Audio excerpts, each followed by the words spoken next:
এরাও শত্রু, মুখোশের আড়ালে। তোমার স্ত্রী তোমার ছেলেকে খুব ভালোবাসত,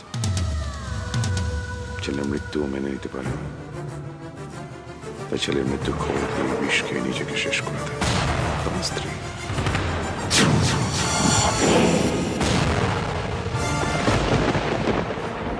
কিন্তু সব শেষ হয়ে গেছে, সব শেষ।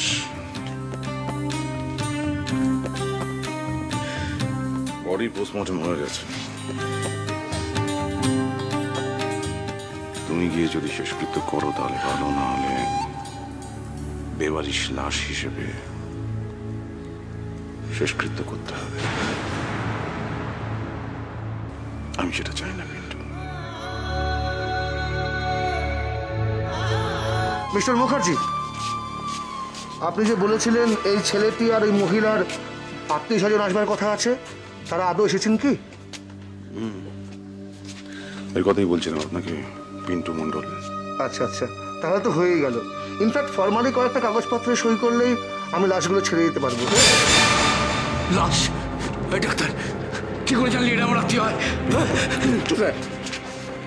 মিথ্যে কথা বলছো স্যার, আমার কেউ হয় না স্যার, মিথ্যে কথা বলছে। পিন্টু পিন্টু শান্ত। আমি দেখবো, আমি দেখবো না। দেখে না বললে কি করে হবে? দেখতে হবে তো। আচ্ছা দেখো পিন্টু,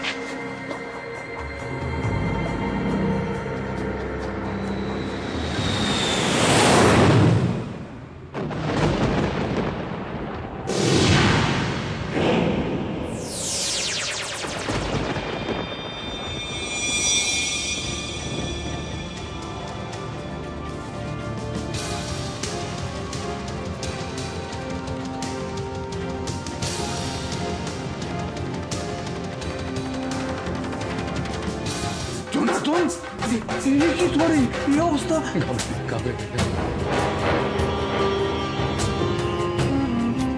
এই রক্ত আমার নয়,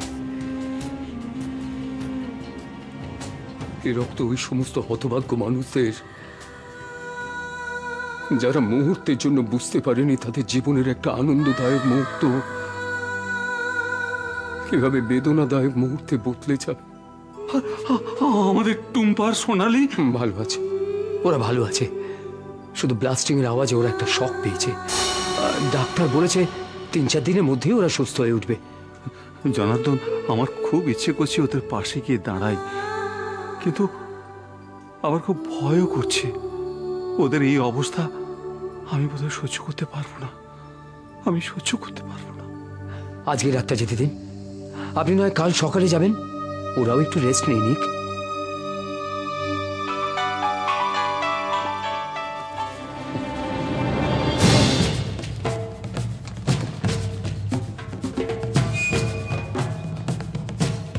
স্যার, হ্যাঁ স্যার, হ্যাঁ আমি যাচ্ছি, এক্ষুনি যাচ্ছি। কাকা, স্যার আমাকে ডেকেছে, আমার এক্ষুনি যেতে হবে। যাও যাও যাও জনার্দন, কিন্তু মাঝে মাঝে আমাকে একটু খবর দিল, ওখানে কি হচ্ছে আমাকে একটু জানিও। আপনি নিশ্চিত থাকুন, আমি ঠিক সময় মতো খবর দিয়ে যাব। আসি।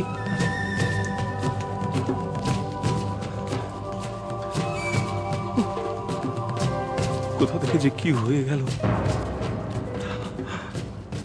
আজ আমার এই অবস্থা, তাই আমাকে সবাই কথা শুনিয়ে যাচ্ছে, কিন্তু আমি কারো কথা শুনবো না, কারো কথা। আমি আমার নিজের রাস্তায় চলব, কারো দেখানো রাস্তায় আমি চলবো না।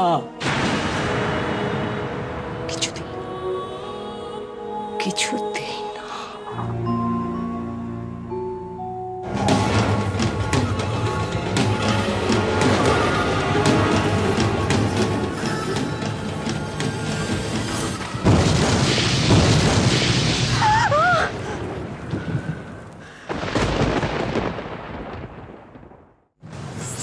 এরাও শত্রু, মুখোশের আড়ালে।